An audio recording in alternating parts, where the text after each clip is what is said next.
Buenos días para todos. Mi nombre es Miguel Ángel Betancourt. Agradecemos a quienes se unieron. Estamos en la misión internacional Humanismo, Innovación, Emprendimiento y Cuarta Revolución Industrial. Pues obviamente este evento tan significativo de la Red de Universidades Católicas de Colombia, la RUCC, Nodo Antioquia Chocó. Esta red está conformada por la Universidad San Buenaventura, la Universidad Católica de Oriente, la Unilasallista Corporación Universitaria, la Universidad Católica Luis Amigó, la Institución Universitaria Salazar y Herrera, Unilasallista, y la Universidad Católica del Norte, la Universidad de Santo Tomás Medellín, la Corporación Minuto de Dios Seccional Antioquia Chocó y la Universidad Pontificia Bolivariana. En nombre de la Red de Universidades Católicas, pues les damos la bienvenida a la misión internacional, como acaban de ver, Humanismo, Innovación, Emprendimiento y Cuarta Revolución Industrial. Esto es una apuesta que pretende congregar a las diferentes profesionales en torno al conocimiento de los modelos de innovación, emprendimiento y cuarta revolución industrial internacionales de diferentes continentes, su aplicabilidad a la realidad de las universidades católicas para generar lineamientos que den respuesta a los retos que impone la era actual. En esta sesión hablaremos acerca del impacto que trae la industria 4.0 en el mercado laboral y retos para la universidad, para lo cual vamos a tener la introducción del DAD, quien es uno de los invitados especiales. Asimismo, pues ahora mencionaremos al profesor que se encargará por parte de Alemania de darnos la introducción. Le recordamos a nuestros asistentes que esta conferencia tendrá traducción simultánea al español. En los controles de su pantalla abajo lo pueden ver.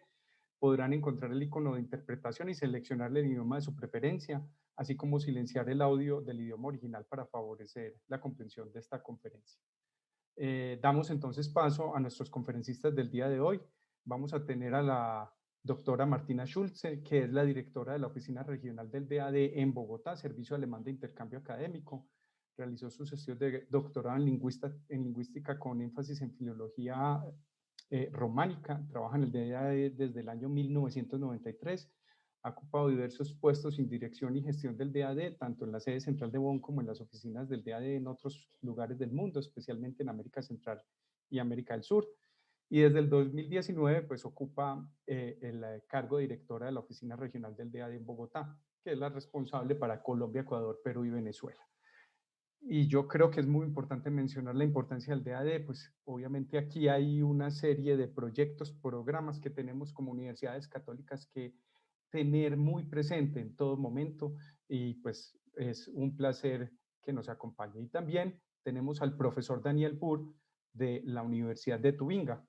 Paso la palabra a la doctora Schulze para que nos haga una introducción del invitado que dará la charla el día de hoy. Muchas gracias. Buenos días a todos y todas. Muchas gracias por la invitación de estar hoy presente en este seminario que trata de asuntos muy importantes para las universidades, pero también para la sociedad. Quisiera mucho presentar el señor profesor Daniel Burr, que es profesor de la Universidad de Tubinga y comenzó también sus estudios en esta misma universidad. Estudió ciencias políticas y también retórica general, tanto en Tubinga como en Ohio. Y su doctorado lo hizo sobre el tema muy interesante también, cosmos o caos o cosmos. Y esto en este caso se refería a la coordinación de la política de innovación del gobierno federal de Alemania.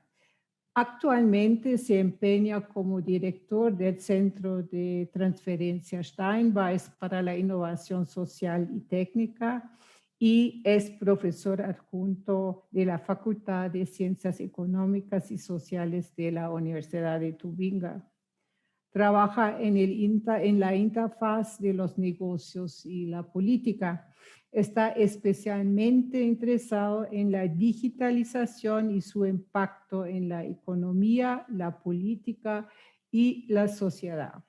Para ello, investiga y enseña de forma interdisciplinar y comparativa la política del mercado laboral, de asistencia y de salud, así como política económica, de investigación y de innovación. Es también consultor y miembro de varias asociaciones y también consejos que tratan exactamente de su área, tanto en la dimensión política como en la dimensión regional. Antes de ser director del Centro de Transferencia Steinbeis, trabajó durante muchos años en marketing y comunicación. También ha trabajado como periodista y editor para varios medios de comunicación y ha fundado su propia agencia de comunicación y consultoría. Profesor Burr, le invito ahora a dar su presentación, que nos interesa mucho y bueno, después habrá también una discusión. Muchas gracias por estar con nosotros. Yeah, thank you so much for having me and for this nice introduction, of course, to the organizers for organizing this this conference and for inviting me. Let me just real quick share my screen with you. I hope you can see it now. Does it work? Yeah, okay. Okay, excellent. So let's see, where am I? Yeah, unfortunately, my Spanish is not the best. So hola and buenos dias a todos. That's about it, unfortunately. And thanks to the interpretation, you are able to also listen to my talk in Spanish, and I'm very grateful for that. Thank you, and thank you for your attention. So when I got it right, you gather around for a whole week, more or less, to discuss and reflect a little bit about the future, about humanism, what I've learned, about innovation, and about Industry 4.0. So we frame it kind of digitization and how it affects our societies, but also with a special focus, when I get it right, on the universities. So the futures of universities. And this is a little bit what I would like to share with you. Some thoughts I did over the last years of my research. So I do innovation research for 20 years, and obviously digitization is not a fairly new process. It's there for quite some time now, but the impact has grown a lot, and the way how it influences and affects us is obviously pretty much growing. Oh, here you go. So when we discuss Industry 4.0, it is more or less, it's a cipher. It's a cipher for, first of all, radical innovation. It's a cipher for disruptiveness, for destruction. So this is one take on that. That's one frame we often use. And often this is the one that occurs in media a lot. So this whole, what Schumpeter would call destructive destruction and the potential to a large paradigm shift.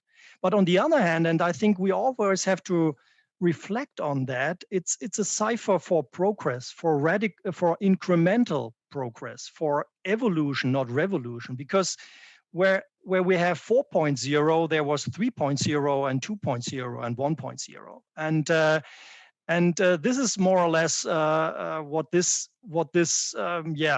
graph shows us. So there's an evolution, there's a development, and it's not a linear progress. And I think that's very important, that we always ensure that this is a process we can, as societies and also as scientists and policymakers, decision takers, we can shape that to some extent. So it's on us how we progress and how we actually work on that. So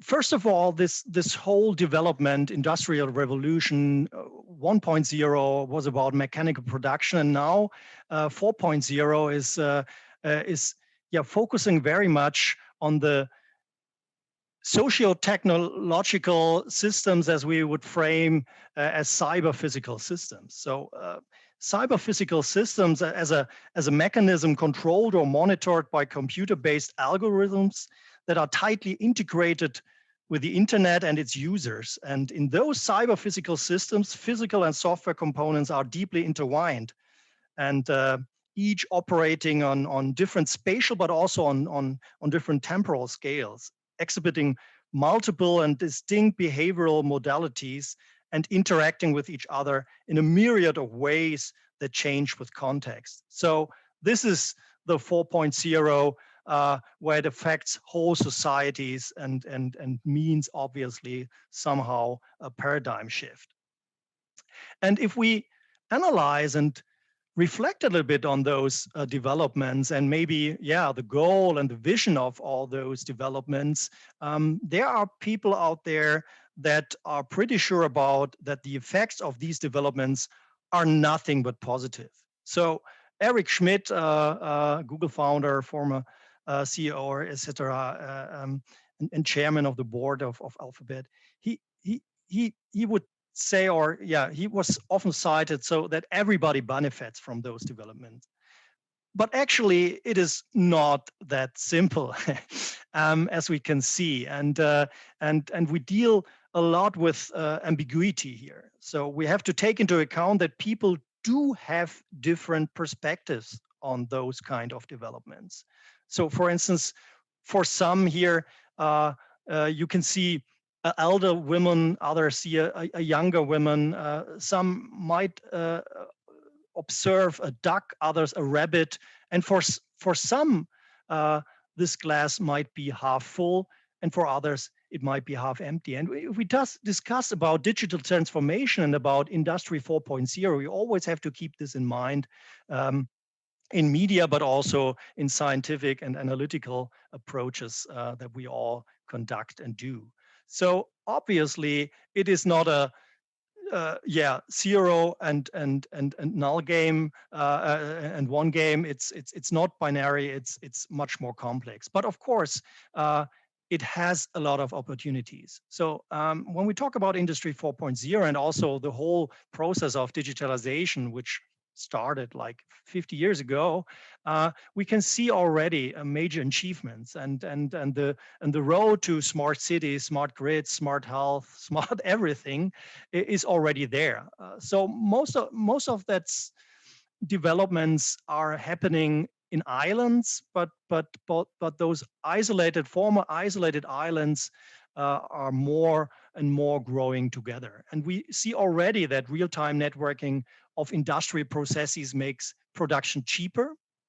And it has, of course, huge potential to make it more sustainable and efficient, because we reduce waste, we reduce the production of waste, and via on-demand production, we bring it to the point and save a lot of money, resources, and also energy, of course.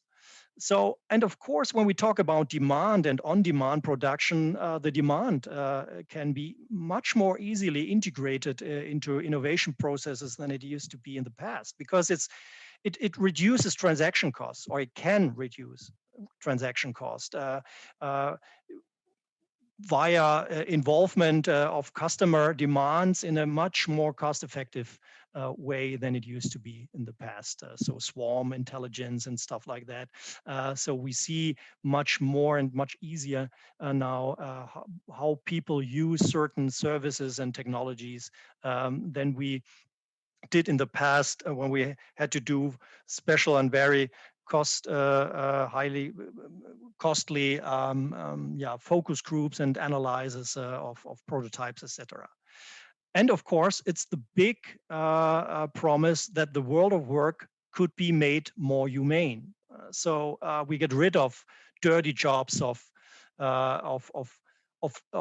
dangerous tasks, etc. And we could see that already over the last almost 50, 60 years.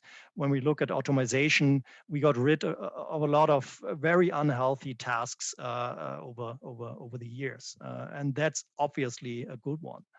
And beyond all that, digitization could provide enormous potential for new products, services, and solutions that could enrich people's everyday lives. And of course, they could do this by in a much cheaper way that the whole world could hopefully benefit of those new products and services. So this is one vision and one perspective. And the other one, where's my cursor? Here. And of course, we can already see that it's somehow we can notice a covariance between the level of digitalization and the level of economic development. I mean, we can see that if we look at the European numbers, if we take the DESI, so the Digital Economy and Society Index, which is provided by the European Commission every year. And so that's kind of a pretty good data source where we can do all kind of analysis, and we can see at least a covariance between the level of digitization and the level of economic development, and we can observe a huge variance already between countries, even within the European Union. So that's another important observation. So the covariance, not the correlation, but the covariance, and obviously the variance, the variety of developments so far, even within highly industrialized countries. And this brings us to the risks. We can already observe and see that there's an increasing concentration of data in the hands of a few, and those few are pretty successful or have been pretty successful in the past to evade state control and taxes. So the European Union is pretty active over the last years in somehow regulate those industries and monopolies, but obviously it's not that such an easy task.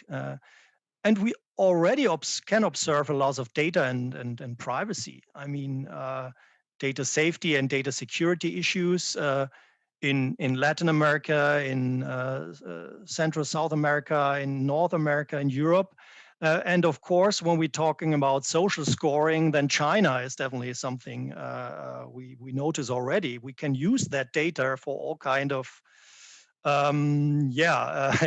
government approaches that are not pretty much not too healthy for each and everybody in a society. So on-demand jobs and crowd work is another issue. So this whole platform economy, avoiding taking responsibilities as an employer and paying by task and not by job also. And this often mentioned greater flexibility often means lower job security, higher income volatility, and lower access to social protection. And this urges the need and more responsibility for skills development on an individual level, but also, of course, on a societal level. And that's obviously also affects universities or education organizations. And we already can observe, and this is nothing new when we talk about technological developments, especially in the beginning of those developments, that we can see an acceleration and intensification of work and more stress. So on the one hand, we've got the promises of making everything easier and more humane, but right now we often can see the opposite. So the intensification of work and more stress. And to some extent, we could see that also during pandemic times like today, that there's a polarization and divide in society that is even supported by a digital divide, or at least to some account is a high correlation between this social and the digital divide already. And we can see a loss of a whole range of abilities and skills. I mentioned that we get rid of dirty tasks, and but that can also mean that we not just get rid of the task, but also of the whole jobs. And this is obviously something we debate for a fairly long time now. So fears that machines could take people's jobs are a major concern, not just in media, but also in politics and sciences for years. On the one hand, it is argued that digital transformation will contribute to making jobs redundant, as jobs that are carried out by humans are increasingly taken over by machines. So this is the second machine age. And such fears are not new. So they date back to the technological unemployment approach of John Maynard Keynes, so back in the 1930s, and Marx and others reflected on that as well. So on the one, and on the other hand, although new digital technologies can substitute certain jobs, they can also offer new opportunities. First, additional jobs can be created as the new digital products and services must be built and somehow must be provided. And second, through product, process, and service innovation, an increase in productivity can lead to price cuts, and demand for products may increase. So I was referring to that when we talked about the opportunities. So in sum, an overall positive employment effect could be possible. But the link between technological progress and job insecurity is pretty ambiguous, as I mentioned earlier. So the data is not that clear yet. So we lack still on data and analysis on the effects. There's a lot of work has been done already, and most of you might have heard about this famous study by Fry and Osborne, which was shocking, breaking news all over the world. So it made it to the yellow press, to the tabloid magazines, to the news, and that does not happen too often for us as scientists that we produce those kind of news. And they produced shocking news, of course, because they said 47 of the jobs in the US are under risk of automatization and digitization. And some media made out of it, so we get rid of half of the jobs in the future. So this was the frame, the line,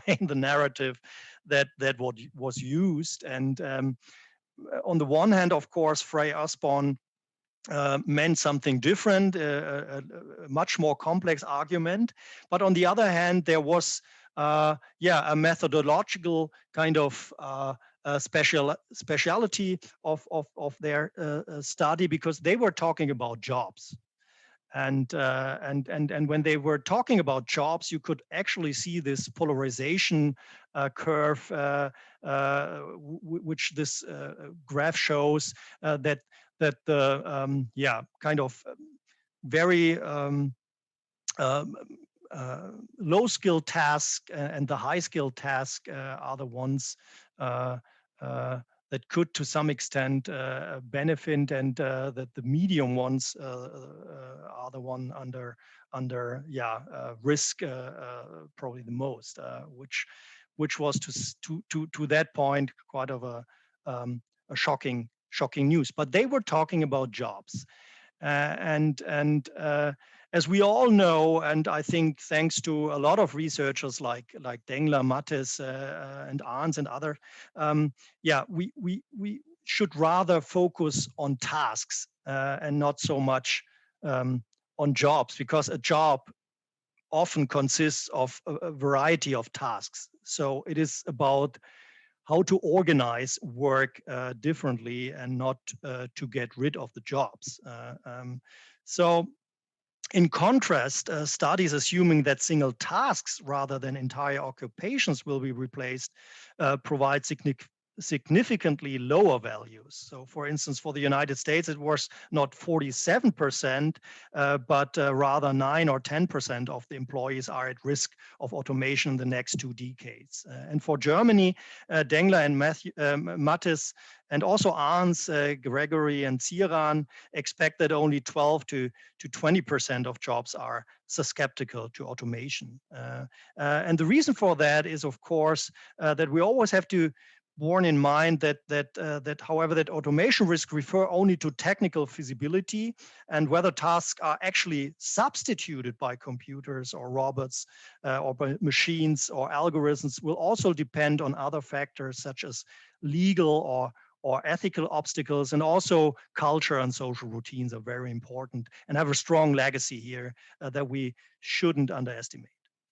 So the sociological literature on technological change has long emphasized that the development and the implementation of technology does not follow a path without alternatives. And we always, I think, have to keep that in mind. So this is not a linear process. It has a lot of alternatives and crossroads and critical junctures. And we as societies have to reflect and have to work on those, taking the right decisions as societies. And I think we as scientists, should support those that are about to take those decisions with analysis, with data, and with empirical evidence.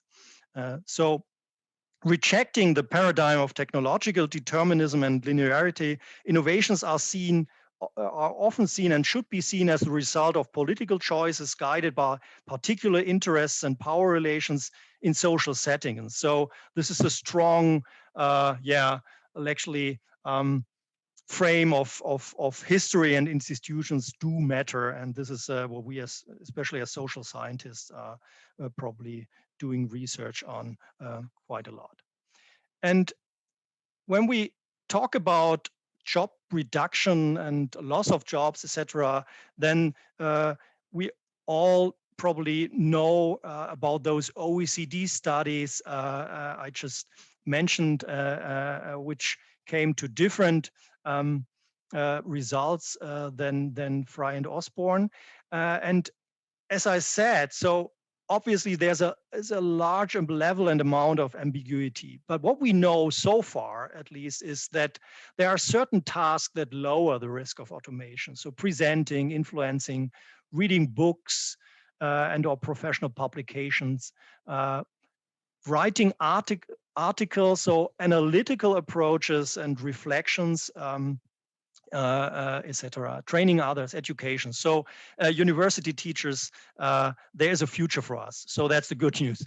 But then, of course, there are tasks that increase the risk of automation. And those are the ones that are pure routine selling tasks using fingers or hands instead of the brain, etc. So to some extent, we already can see this in empirical data over the last years now.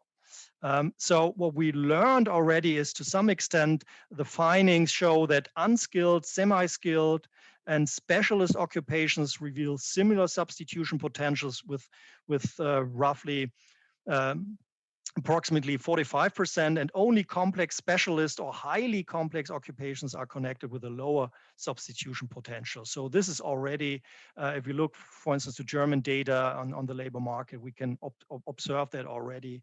And this is, the prognosis, at least for the next 10 to 20 years, the same. So in some, the sociological and economic literature provide no clear indication of whether digital transformation and Industry 4.0 will actually lead to a decrease or increase in employment. So that's maybe still an important finding. So we need a lot of other research, and that's just the objective data and research out there. When we look at the subjective data, so when we ask people how sure are you that your job will exist in the future, that's another story. So we can observe there even to a larger extent that people think, yeah, okay, digital transformation, Industry 4.0 will affect jobs, will affect the labor market, but it's not my job. So to some extent, we can observe and see that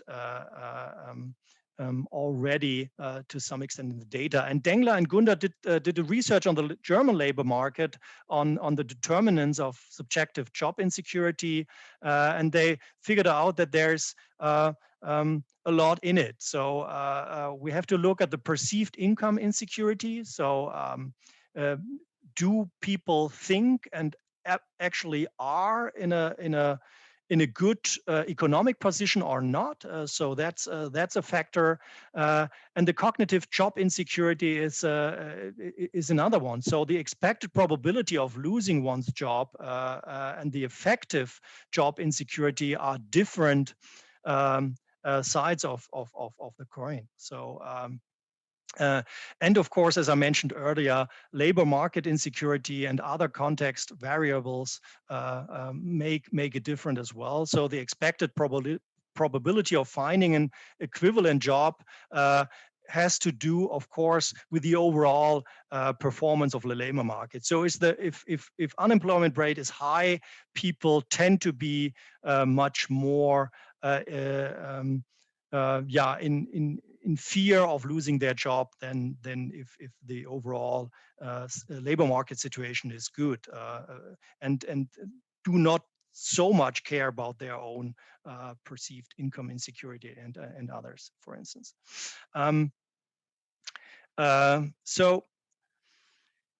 But actually, to be honest, and if we reflect and discuss of the future of universities and what has this to do with humanism and innovation and innovative capabilities, just looking at the numbers of jobs is obviously by far not enough. So it should also be about the quality of jobs, the quality of life. And so we should ask ourselves the overall questions, what needs to be done to ensure that technical innovation can also lead to social progress. I mean, this is actually maybe the normative approach we could use. So what does this mean for us as societies and for the future of universities? And when we talk about the future and what does it mean for us and about progress, we have to talk about innovation, because as societies, as people, human beings, we have to be innovative. But what is innovation? That's the question. So what is the definition of innovation? And this brings us, of course, to old literature, Josef Schumpeter, for instance, the doing of new things or the doing of things that are already done in a new way. And Schumpeter is another good reference when we think about the process of innovation. So what is the innovation process? And I think when we talk about and reflect about technological developments, when we reflect on Industry 4.0, we should always keep in mind that an innovation process is not just about a good idea. So an innovation is a good idea that reaches as many people as possible, so that is able to diffuse into the market and into society. So an innovation always encompasses both the invention part, so the good idea, maybe out of a university laboratory, but it also has to diffuse. So if this is be done, then we can talk about an innovation. Otherwise, it's just a good idea, just a good idea. It's just an invention, but not an innovation. And innovation, of course, is much more than technology. And this brings us to humanism again. So innovations are made for and by human beings. It's not the machines. I mean, maybe there are chances in the future that algorithms and machines assist us in doing this, and maybe in the future there will be possibilities of certain decision taking by machines, etc. But it's still the human beings that decide, that make the regulations, that shape those developments, and it's innovations made by and for human beings. And when we talk about this, we should maybe reflect a little bit and think of those major innovations of the past that are often mentioned in literature or in a lot of talkings and speeches. So one example, Johannes Gutenberg's printing press. So it's one of those major innovations. Before 1450, the common printing technique in Europe was wood block printing. And with this technique, you had to cut the text or the image you wanted to print into a block of wood, mirror inverted. So complex task and very labor intensive. Then the whole thing was covered with paint. Then a sheet of paper was placed on the wooden block and rubbed off. And Bibles and other important books were almost painted by monks. They were painted and character by character rather than written. And Gutenberg developed a printing process with movable types for the first time in Europe. And text was now composed of individual letters, punctuation marks, and frequently used combinations. So that was pretty innovative. And in order to produce identical letters, Gutenberg also made another important invention, the handcaster. But taking it on their own, however, these were initially primarily technical inventions. They were inventions. They weren't innovations. They achieved their diffusion by dovetailing it with a social innovation. The social innovation was the literacy of the population, which formed the basis for humanism and the Age of Enlightenment, precisely because innovations are made for people. So then the question of the social benefits of innovation should also arise in view of major social upheavals and challenges like we face it today with the digital transformation. So therefore, we have to look more closely at non-technical innovations alongside the technical ones. For instance, organizational and also social innovations.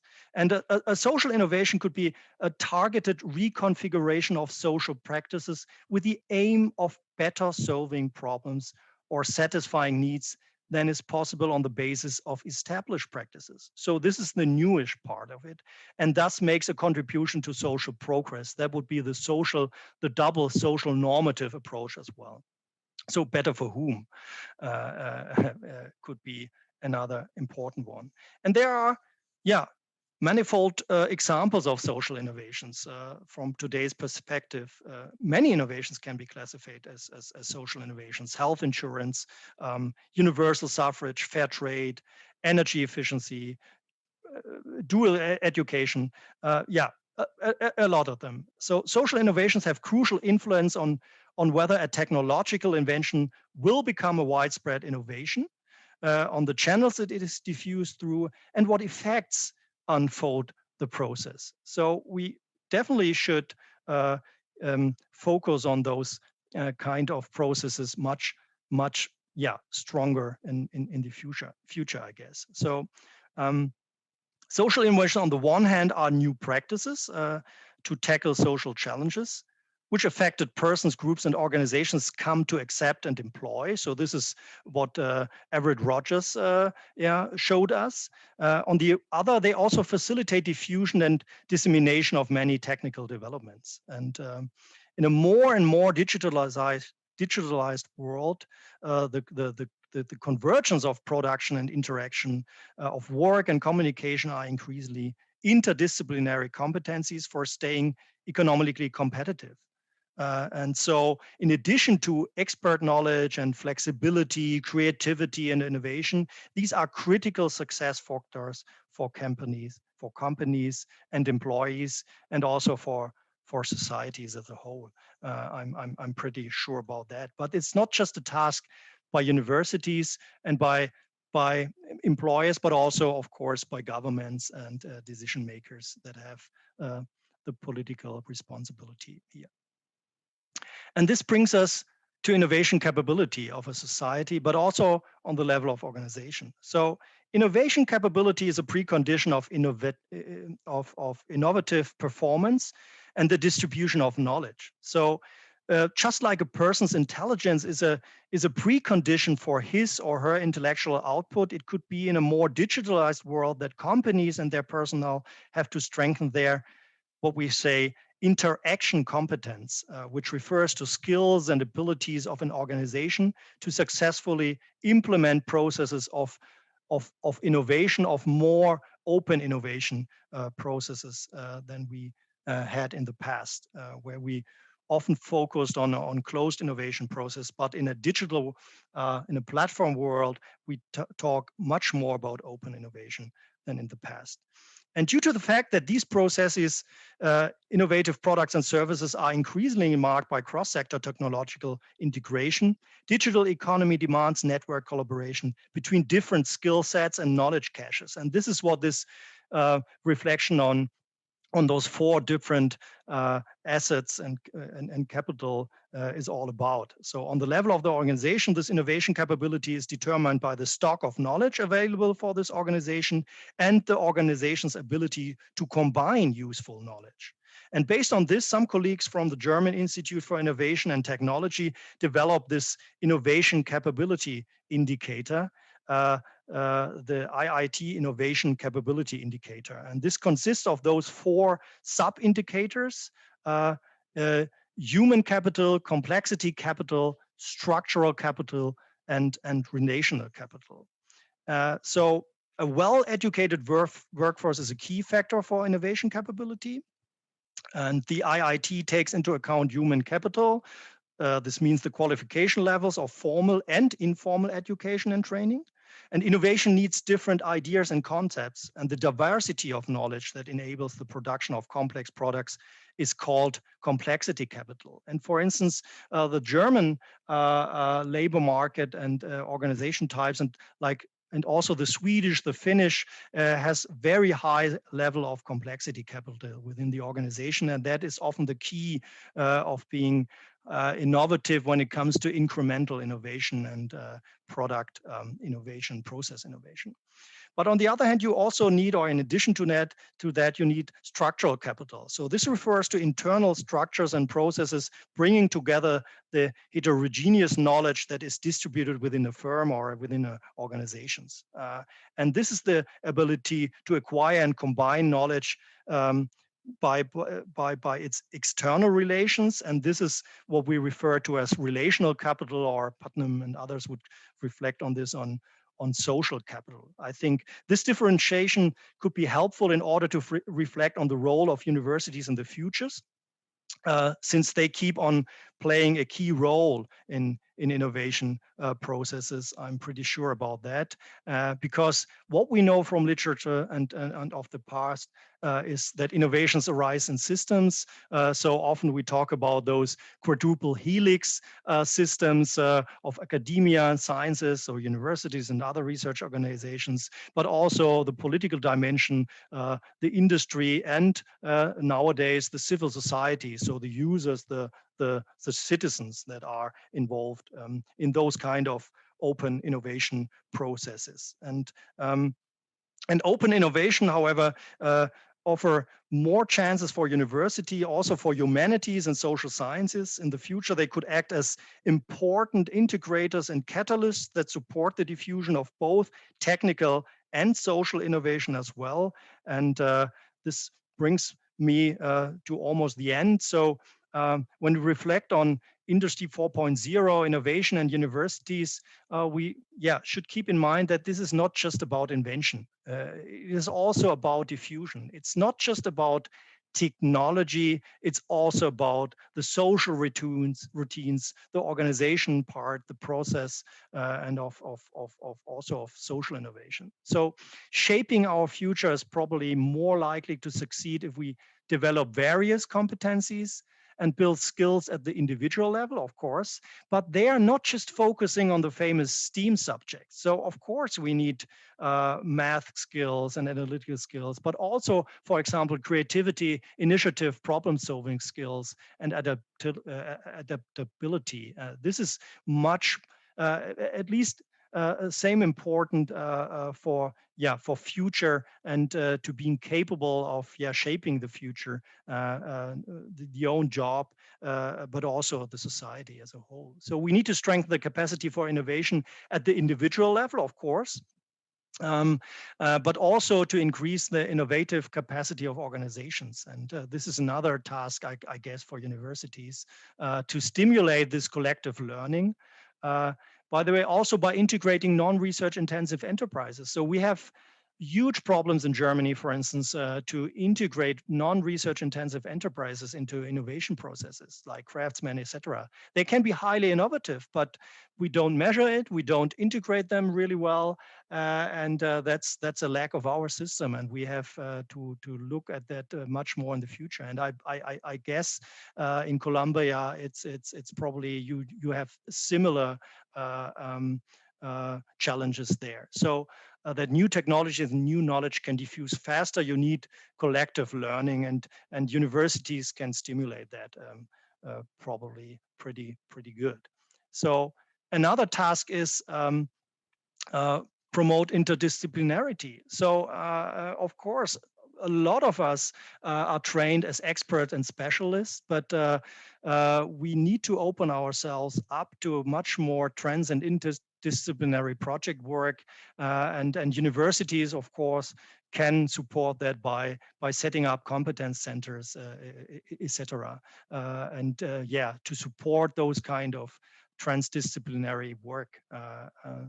And they could support the transfer of basic research findings into application development through living labs and learning factories, for instance. We have some success there in Europe with those kind of learning factories and the living labs as demonstration houses, demonstration facilities where citizens, workers can explore future technologies and services, and where we as researchers and scientists can evaluate the usage, the acceptance, and the feedback, of course. So when we remember the example of Gutenberg and his printing press, yes, we can always say it is a very good example for the importance of standards, for the diffusion of technology, but it is also an example, and I would argue an even stronger example, for how important social innovations are for the diffusion of technologies.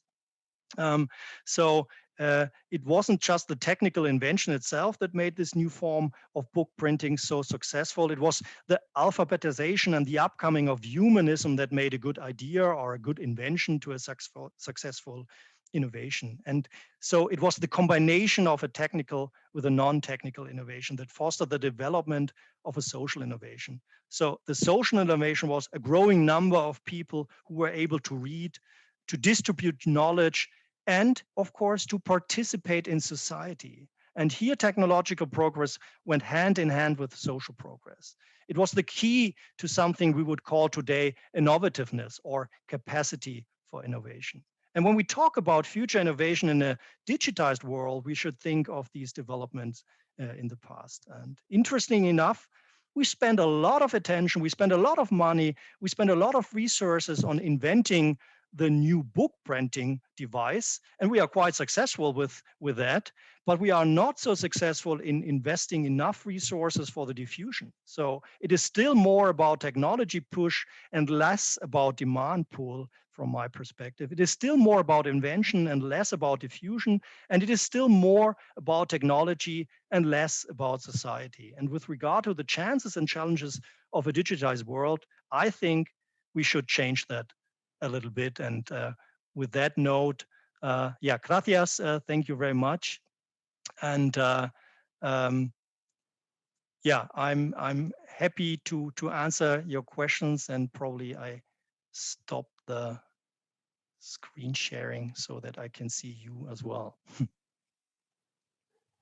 Muchas gracias, profesor Daniel Burr. Excelente presentación.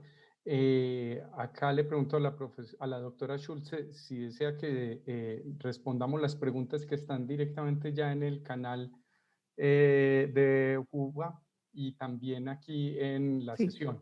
¿Le parece? Porque él se tiene que ir, tengo entendido. Y después entonces seguimos la presentación.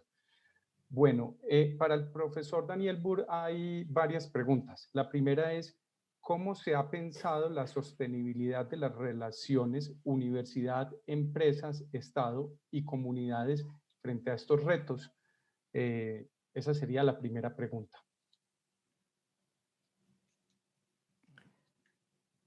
Yeah, I'm happy to answer this. Thanks to that question. I think that's the interesting factor of a globalized and digitalized world on the one hand, and the regional capacities and the uh, um, the regional focus of an university as well. So I think this is what university makes to a good integrator. For instance, to shape the regional, the local ecosystem of innovation. It's very important that universities, from my perspective, and we do this in Tübingen quite a lot, and I'm also very active in doing this, uh, to serve the people, not just to serve the students, but also to serve the people and the society. So, for instance, when it comes to digitalization, we do a lot of projects, of course, in health and care domain, together with elderly people, with citizens associations, with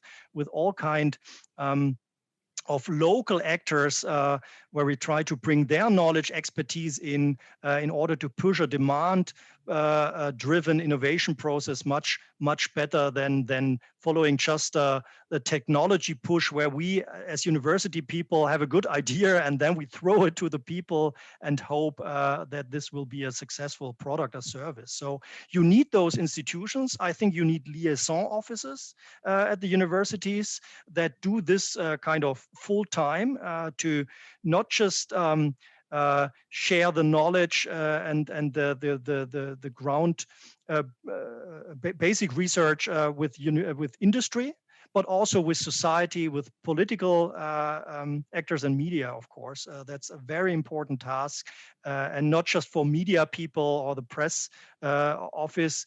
I think there should be somehow transfer centers, innovation centers that do that constantly and continuously, I would say. And that could be maybe an instrument you could use in order to somehow integrate the sustainability of those innovation processes much more. And as we say, so it's ambidextry. So you need, if you need flexible and open innovation processes, you need, on the other hand, structures that allow for this openness. I think you need both structure and stability in order to be flexible and open. So you need institutions and structures that serve this purpose. I'm pretty, yeah, this is my opinion on that. Muy bien. La segunda pregunta que tenemos es, ¿cómo debería responder la educación de pregrado y de posgrado en Colombia a este reto de la industria 4.0 en relación con la formación de los nuevos perfiles? Creo que es una pregunta muy importante. Yeah, it is. So of course I'm not smart enough to consult you, so you know that much better. But from my perspective and my expertise and analysis over the last 20 years, at least in Europe and some parts of Asia, etc. Yeah, I certainly would reflect on that, on those capacities which I just mentioned before when we were talking about those 4 different capitals and assets we need. So it's of course the human capital and all those kind of knowledge we need, but it's also the complexity capital, the structural capital, the relational capital. And here I think as universities, as university teachers, we should force our students much more to be creative and innovative, and to give them the freedom and the openness than we did this in the past to some extent. So because we need capacities in order to be adaptable to the future. So we need to find our way, and there is not the one single linear way and answer to those challenges and problems. So it's a lot of situations that have to be solved by individuals, of course, and they need to be capable of that, because the times where we once started an education and we earned a degree and then we work in that profession for 40, 50 years, I think this is over. And we all know that. And this is something which is shocking news for the German labor market, because we were used to this dual education system, and we need to look much more on training and constant qualification. And there, of course, are huge chances, I guess, for universities to do this much better in the future. Qualifications, etc., in those strict labor markets than the German one, for instance. And yeah, there are chances, I guess, for universities, I would say. Bueno, tenemos otra pregunta en el chat que está en inglés. No sé si de pronto el traductor la puede leer para nuestro invitado o la leo yo. There is one question in the chat.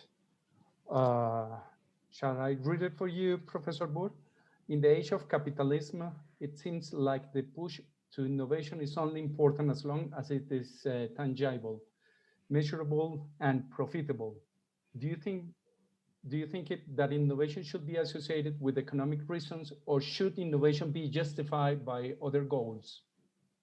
That's the question. Yeah, it's a very good one. And I hope I could make a little bit clear that I really refer a lot on social innovation, and being social also in a normative dimension, good for society, better for society, and not just out of economic reasons.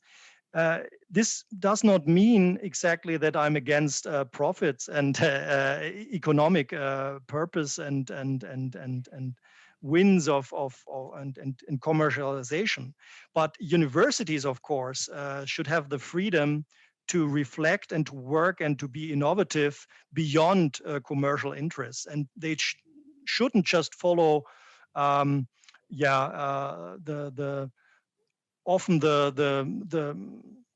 requests by industry or commercial interests to support them in finding the next book printing device, but also rather on empowering societies to be innovative and to use innovation and to develop it further, and then maybe also bring social progress to those technical inventions. So on a normative note, I would answer no. Of course, it's not just about profits, but if you solve a societal challenge, a huge societal challenge, climate change, demographic change, whatever, health, and you earn profits by that, that's of course fine with me as well.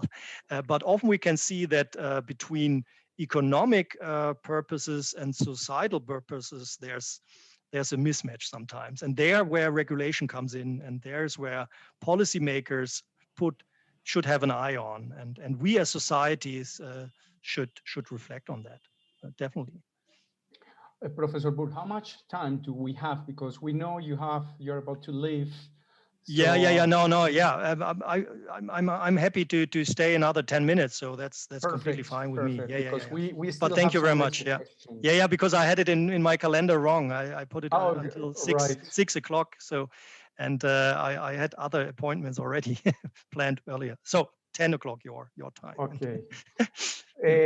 Una particularidad de la revolución industrial 4.0 es que las exigencias laborales requieren que sus empleados estén en constante formación y actualización, y no siempre tienen la mejor forma de capacitarlos, más aún cuando tienen empleados que no nacieron en la era digital. ¿Qué deben considerar las universidades para enfrentar estos retos y tener mayores alcances en el mercado laboral? Es otra de las preguntas.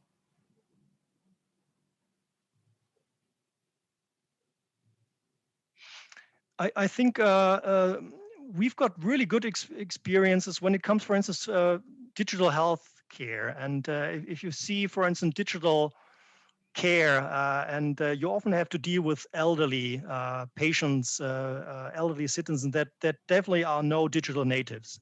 And on the other hand, we also have like nurses or GPs, general practitioners in the German health system that are digital natives either. So they are not pretty pretty born into this digital developments and evolution or so. And we've got really good experiences with those kind of demonstration facilities and living lab approaches where you can test and find out, for instance, if you talk about robots or digital applications, there's on an abstract level a lot of how do you call that, fear of certain developments. But then if people are able to test that device or this new service and reflect, and they see that their feedback is valuable and is heard by the producers and by the service providers, then you can start a process of innovation and further development as well, where you get constant feedback by the users, and as producers and innovators, you can then shape your product and your service to the needs of the citizens and the patients, and to the workforce as well. And I think universities can provide these kind of demonstration facilities. They can provide the room for those open innovation spaces, I would say. And of course, we could, to some extent, provide also courses where we bring different disciplines together, different organization, different people, and develop new models of qualification and courses, kind of workshops, where we really have some good experience, even with fairly old workforce that denied in the beginning that there is any good about digitization in health and care, for instance. So they were denying it, and they were not willing at all to use those new devices. And amongst those deniers and those various people, at the very end, there were like the strongest supporters and multiplicators, I would say, for and ambassadors of those innovation you could think of, and this is, I think, what universities could do: provide the room, bring organizations together, and somehow work as trust brokers. That's another important issue, I guess. We don't fulfill commercial interests. So we could serve as trust agents, as brokers for trust in those kind of times of change, where you need security and some kind of voices that are not just telling commercial interest or speaking about commercial interests, I guess. All right, time for last question. All right. Okay. ¿Cómo trabajar la interdisciplinariedad con los profesores de la universidad, de las universidades? Es una buena pregunta también.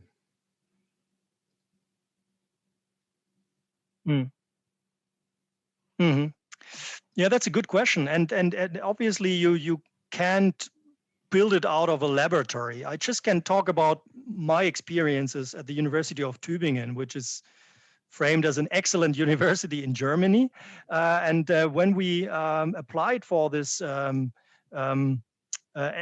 excellent kind of network of universities, one idea we had as university members was that there are major challenges out there where we as university members could make a difference in solving, or at least asking the right questions in order to hopefully solve some of those societal challenges of the future. And one of these was demographic change. And so we started as a very fluid kind of wild, maybe chaotic organization with an old traditional university. So our university is 500 years old and has a lot of various disciplines out there, starting from theology to technology.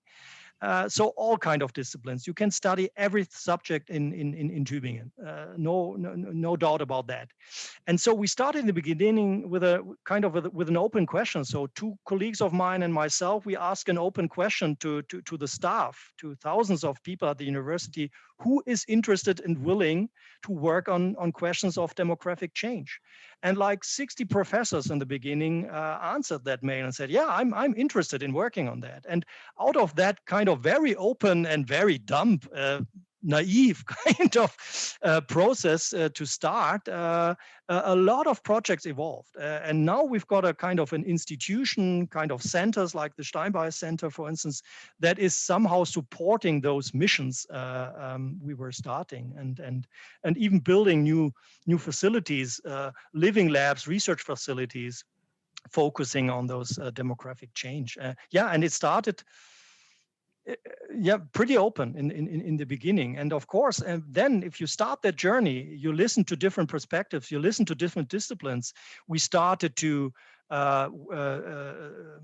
teach transdisciplinary courses on that. We started to do international conferences, transdisciplinary conferences, etc. And not that this was everything was perfect, of course, but it was a starting point, and you have to do it constantly, and you need to have some coordinating body that is out there and it ensures that you keep this for years now. And we do it for over 10 years now with that group, which is, we don't get any additional money, but we've got interest, special interest, and we've now got some support by research projects that allowed us to build up laboratories and facilities that support this kind of transdisciplinary work.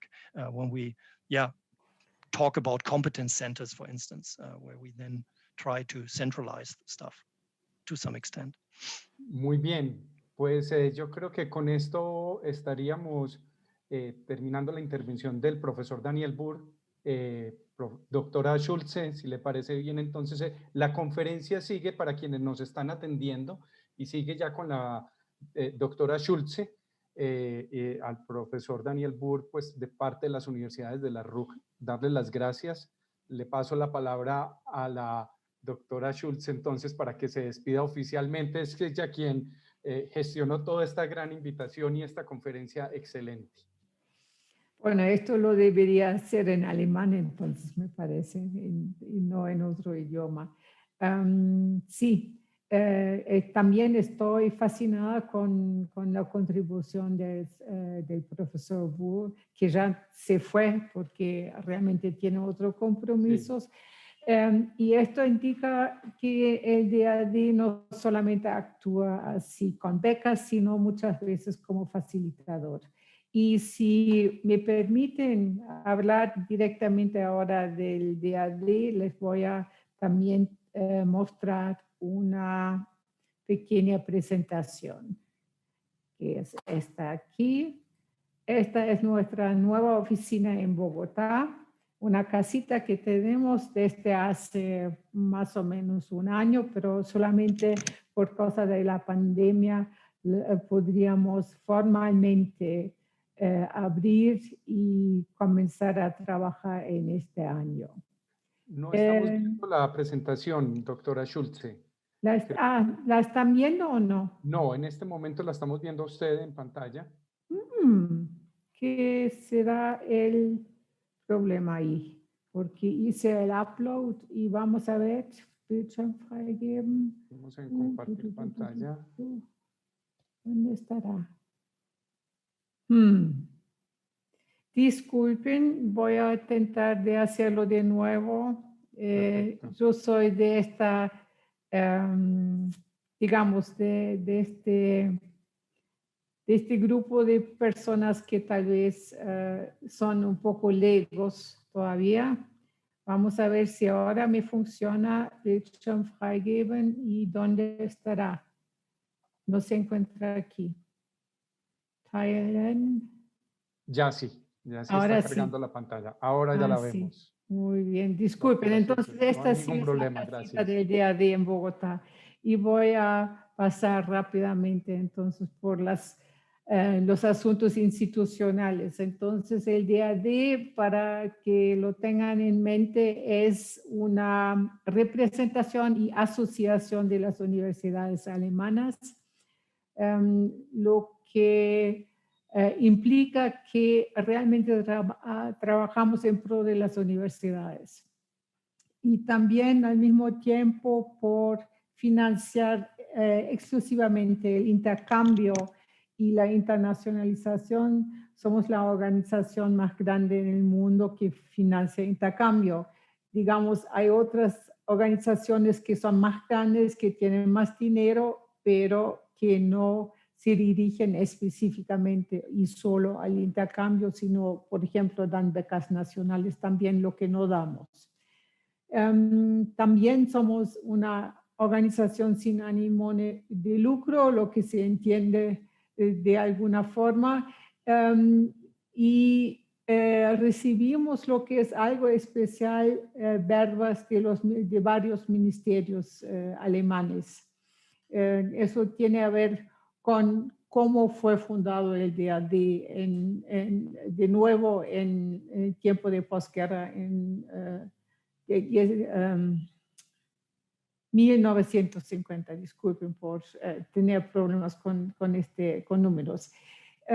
Se financian alrededor de 130,000 personas al año en más de 200 programas que están abiertos, y el presupuesto de 2019 era de 640 millones de euros que logramos gastar. Hablando de la misión del DAD, hay 3 áreas estratégicas para nosotros, que son las estructuras para la internacionalización. Queremos crear, apoyamos y damos dinero para que las universidades creen estructuras que promueven la internacionalización para que puedan actuar en el área del intercambio internacional. Y también es un sector bastante grande de lo que hacemos, crear conocimiento especializado para la colaboración internacional académica. Ofrecemos conocimiento especializado tanto y digamos más para las universidades alemanas, para que conozcan los posibles socios, para que conozcan también los países con los cuales van a querer cooperar. Y lo otro es que también es importante esta información para todo lo que es marketing de las universidades alemanas en el mundo así de educación, cuando quieren adquirir estudiantes internacionales, y hay muchos estudiantes internacionales en Alemania. Becas también es muy importante para nosotros. Siempre hemos sido una organización de becas, pero ya no es lo único. Becas son esencialmente becas para estudiantes pregrado y posgrado, pero también algunos para profesores. Y voy a hablar un poquito más después. Solamente para que tengan una idea de la dimensión de personas intercambiadas. Desde la refundación del DAD en 1950 hasta 2019, intercambiamos esta cantidad de personas que está viendo aquí, 1,5 millones alemanes y más o menos 1 millón de extranjeros que financiamos en términos de movilidad. Y para continuar, quiero decirles también cómo está la situación para Colombia. Entonces, en 2019, que era el último año realmente regular antes pandemia, eran más alrededor de 1,200 colombianos que recibieron un fomento que fueron financiados por el DAD. Entre ellos, y por eso digo, becas es muy importante, pero ya no lo más importante, eran casi 500 becas individuales, 489 becas, y esto es importante para los que trabajamos para la internacionalización de las universidades, más de 660 personas financiados en proyectos de cooperación institucional. Y esto también es un buen indicador para decir que las cosas en términos de intercambio y de intercambio estructurado entre las universidades colombianas y las alemanas van muy bien, porque son más personas que directamente se intercambian a nivel de las instituciones y menos personas individuales que con algún proyecto quieran o ir a Alemania o en el caso de los alemanes venirse para acá. Son más de 40 programas de becas que ofrecemos y claro, ya dije, movilidad estudiantil en pregrado, maestría, doctorado y también estadías de investigación para profesores es lo que más manejamos en términos de becas individuales. Aquí resumo rápidamente lo que hay, la diversidad que hay. Hay cursos de idiomas o cursos de alemán para estudiantes pregrado, posgrado, becas, no becas, sino becas de doctorado, también completo o solamente partes. Tiene programas específicos de maestría como EPOS y Helmut Schmidt, que se dirigen a varias disciplinas. EPOS en este caso es para áreas que son relevantes para el desarrollo sostenible. COSPI es un programa muy conocido aquí. Antes se llamaba ingenieros jóvenes o jóvenes ingenieros, ahora desde algunos años se llama COSPI y son estadías para estudiantes de ingenierías, esencialmente que se van para un año para Alemania y estudian un semestre en una universidad y el segundo semestre hacen una práctica en una empresa alemana. DAD con el futuro, muchos deben conocerlo y algo muy atractivo aquí en Colombia son las visitas de grupos de estudiantes a Alemania de 15 días para conocer, para tener un apetito, para entender exactamente un poco cómo funciona Alemania, las universidades, etcétera, y para después tal vez volver con una beca individual o en otro esquema de intercambio. Y hay reinvitaciones para alumni, hay estadías cortas para profesores. Alumni significan los ex-becarios, son los ex-becarios del DAD. Alguien quien ya tuvo alguna vez una beca del DAD puede regresar al lugar de crimen, como se diría, no, puede volver a Alemania y hacer otro tipo de investigación. Lo interesante para las universidades colombianas es que también hay becas para alemanes y para recibir gente.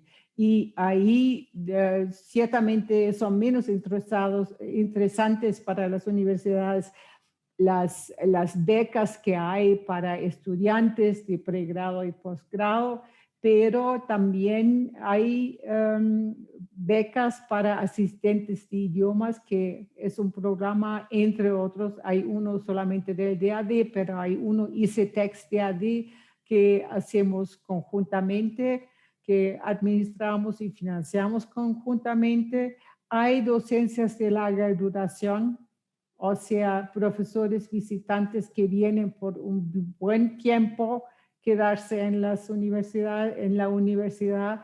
Hay los llamados lectorados que son para alemán de estos tenemos 3 lectorados en universidades colombianas y hay un programa que es no tan aprovechado por Colombia hasta ahora. Es una pena porque es un programa muy interesante.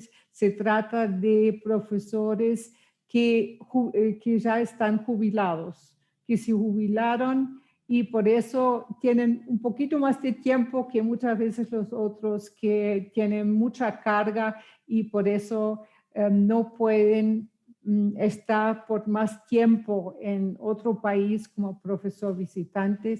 Entonces, el programa HADA es realmente un programa que vale la pena conocerlo y invitar, identificar la persona a la cual quieren tener como profesor para hacer la internacionalización en casa.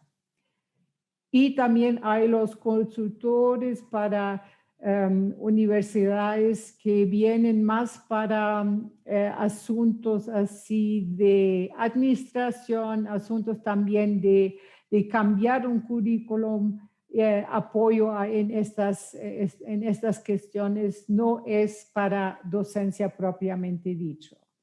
Entonces, lo que también quería avisar es que no actuamos solamente por cuenta del DAD, sino en conjunto con varias asociaciones y otros socios. DAD School tenemos un convenio muy nuevo de este año y todavía tenemos que delimitar y también explorar exactamente lo que queremos hacer en el marco de este convenio que tenemos.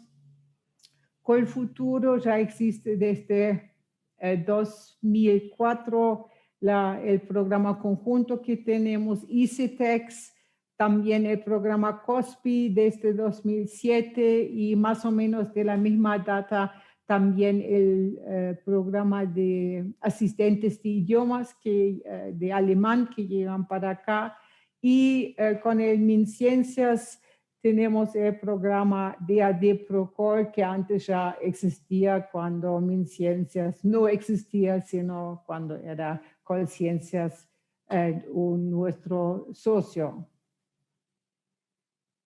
Quiero hablar y lamento que tengo solamente la información, digamos los slides en inglés, pero creo que da igual porque da para entender bien. Entonces son los programas que manejamos también para promover la cooperación bilateral. Estas son esencialmente los programas que manejamos a nivel de Colombia. Es PROCOL, como ya lo expliqué, lo hacemos conjuntamente con el MinCiencias, movilidad en proyectos de investigación binacionales. Después hay la cooperación en el área de germanística, o sea, estudios de alemán. También es una cooperación que es por más tiempo, digamos, no es algo que termine después de 1 año o 2 años. Doble titulación es muy importante y hay varios ejemplos aquí en Colombia de programas de doble titulación muy exitosos.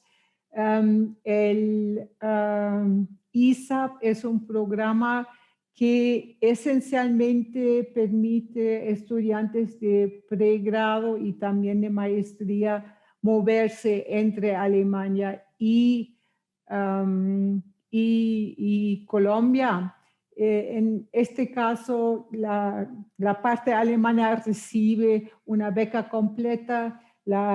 Alemania también da una beca parcial a los colombianos que se intercambian en este formato que es estructurado, o sea, es siempre para en el mismo nivel de estudios donde se intercambian las personas y que se refiere a departamentos y no a una institución entera. O sea, no la universidad entera y no uno puede mandar uno, otro, sino es realmente para fortalecer la cooperación y la docencia conjunta entre dos departamentos, uno alemán, uno colombiano.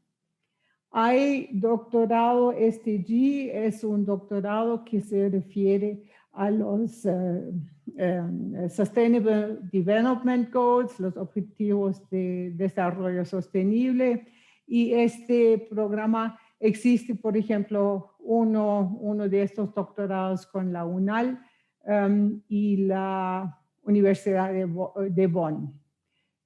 Cooperación para el desarrollo, exactamente. Cooperaciones entre universidades que sirven al desarrollo son cooperaciones a veces en el área muy específico de la salud, pero también en otras áreas tiene ese tipo de cooperaciones, y en Alemania es el Ministerio de Cooperación que financia exactamente este tipo de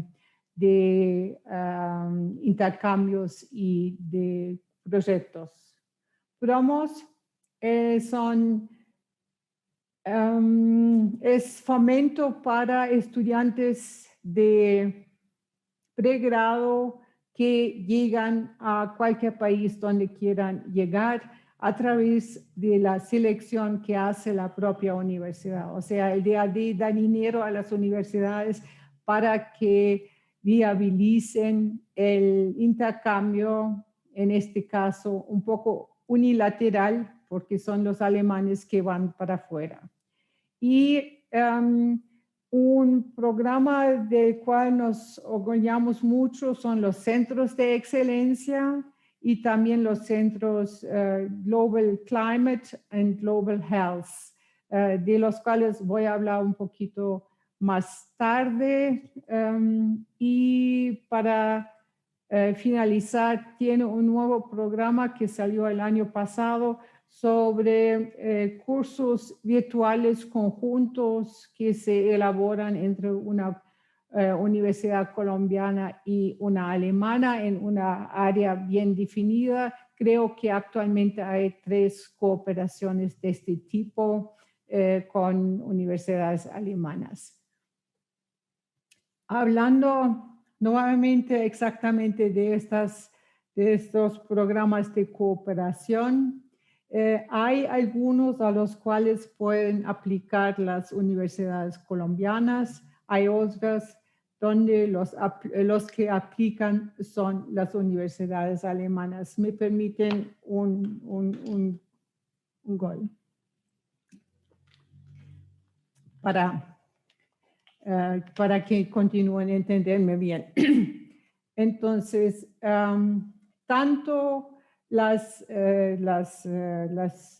excursiones, las visitas de grupos a Alemania, como también las estadías de profesores visitantes, docencias de larga o corta duración, se inician en Colombia. O sea, la iniciativa está siempre del lado colombiano. También, si quieren un consultor para resolver algún problema en su universidad o tener una opinión a más, es a través de ustedes, de las universidades. Lo mismo es válido para los seniors.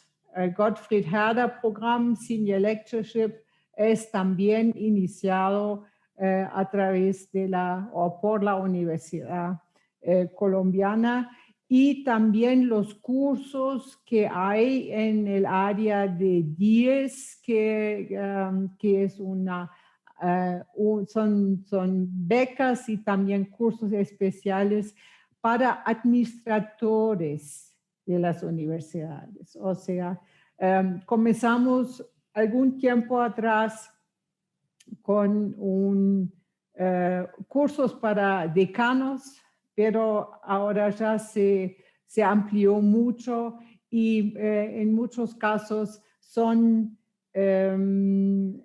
cursos muy específicos y no solamente a nivel de Colombia, sino muchas veces también comprenden la región para profesionales que trabajan en las universidades.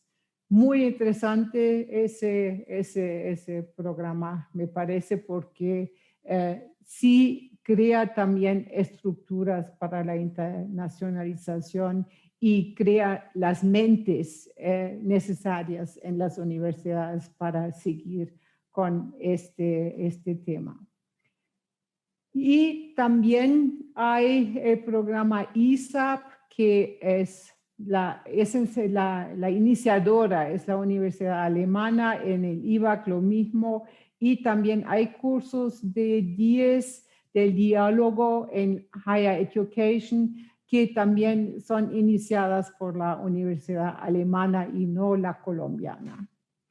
Y en los que son programas de doble titulación, claro, son las dos universidades que tienen que aplicar juntas, y tanto lo mismo es válido para PROCOL, que PROCOL, en el caso de PROCOL, los colombianos aplican a ciencias y los alemanes al DAD, y se ve si hay un match, si combinan los proyectos realmente que quieren ser financiados. Este año, el año pasado no hubo, por todas las modificaciones, el cambio que hubo con la implementación de MinCiencias, no hubo convocatoria.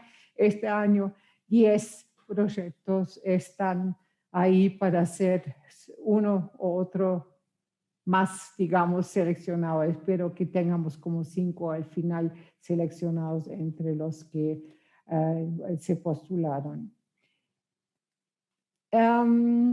Les había prometido hablar de centros de excelencias. Aquí en Colombia estamos ricos en centros de excelencias. En todo el mundo solamente hay 5 centros de excelencia. Y 2 de los cuales se encuentran aquí en Colombia. Uno es el Instituto Capaz, el Instituto Colombo Alemán para la Paz, y el otro es el Centro de Excelencia en Ciencias Marinas, que data de hace mucho tiempo y que ahora es una corporación, y donde es lo importante en estas estructuras es que la estructura siempre es un consorcio entre universidades alemanas y colombianas. En la mayoría son colombianas, algunas alemanas que participan de estos consorcios. Y Trajects es muy nuevo, es un programa que solamente abrimos este año y que la selección ya fue hecha. Entonces, en Trajects, en los centros internacionales de climate change y de cambio climático, y también Global Health, que no hay en Colombia, pero fue seleccionado Trajects conjuntamente también con la UNAL y la Universidad Técnica de Berlín. Va a ser un centro que se crea en la UNAL, en el Instituto de Medio Ambiente en Bogotá.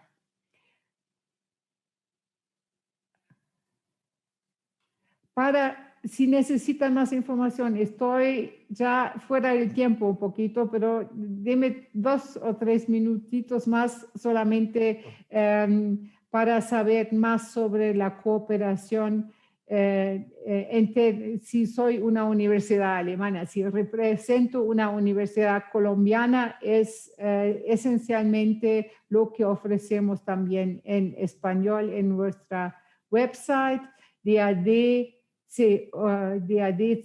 es Cooperación Universitaria, y para que realmente les podamos aconsejar, hemos colocado un formulario de orientación dentro de la lista de los documentos que se pueden bajar de esta página, y ahí entonces si nos dan bastante información sobre lo que quieren y cómo es el formato, el perfil de su universidad, nos empeñaríamos a darles los mejores consejos y la mejor orientación sobre posibles socios en Alemania. Les agradezco mucho por haber estado con ustedes y no sé, creo que ya no hay tiempo para preguntas, etcétera, porque excedemos en casi 5 minutos el tiempo, no sé. Pero yo prometo, doctora Schulze, que vamos a abrir un espacio para todas las universidades de la RUCC, no solo en Antioquia, sino nacional, para que usted intervenga nuevamente y quizás hagamos muy direccionado para nuestros investigadores. Su charla es muy importante porque precisamente el tema de Industrias 4.0, innovación y todo esto que estamos hablando, el DAD es un actor muy importante que nos puede ayudar precisamente en esos puentes que quizás ya tengamos con Alemania o que estemos deseando desarrollar.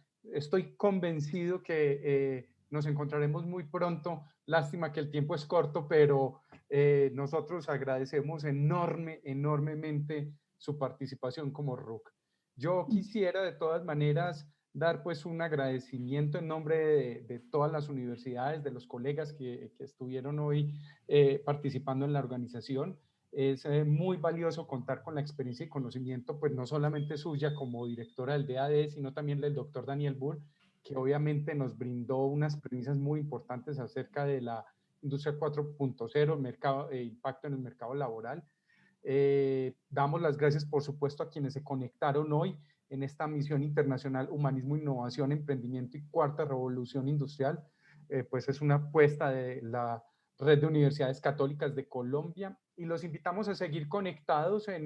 Hemos preparado una visita al Museo del Prado en España. La misma pues ya debe haber comenzado, pero yo creo que todavía pueden entrar, es cortica.